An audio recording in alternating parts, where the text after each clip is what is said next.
Dan untuk mengulas prospek industri sawit di tahun 2025 telah hadir di CNBC Indonesia Presiden Direktur Mahkota Group Usli Sarsi. Pak Usli, bagaimana kabarnya di pagi hari ini? Kabar baik Mbak Sinta. Kabar baik ya Pak, terima kasih sudah hadir di studio CNBC Indonesia. Baik, seiring dengan adanya tuntutan untuk produksi B50 ini ya Pak ya, ini dampaknya ke industri sawit di tanah air akan seperti apa menurut pandangan Anda? Sebenarnya kalau sekarang ini kan CPO kita kan dengan turunannya itu kan kita produksi itu 65% itu kita ekspor. Kalau kita bisa mengurangi ketergantungan dengan ekspor itu tentunya ketahanan kita kan lebih baik. Kalau dalam negeri sendiri yang paling penting adalah pemerintah kan sekarang B40 ya, tahun depan B50 dan kita harapkan bisa sampai seterusnya ya B60. Tantangan yang di industri sawit adalah bagaimana meningkatkan produksi.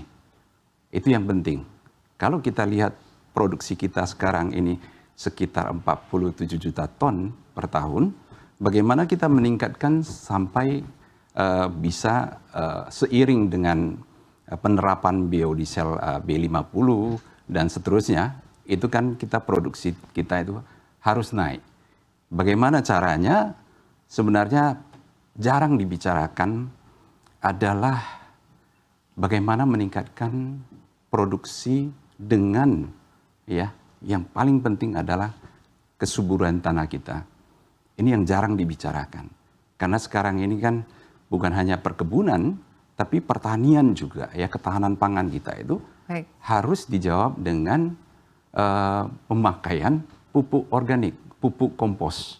Jadi bukan pupuk kimia yang sekarang ini kita import juga ya, banyak kita import. Kita bisa mengurangi pemakaian pupuk kimia sampai dengan 70%. Saya kira kita hanya bisa menggunakan kombinasi pupuk kimia dengan pupuk kompos, kita bisa menggantikan 70%. Dan itu berlimpah.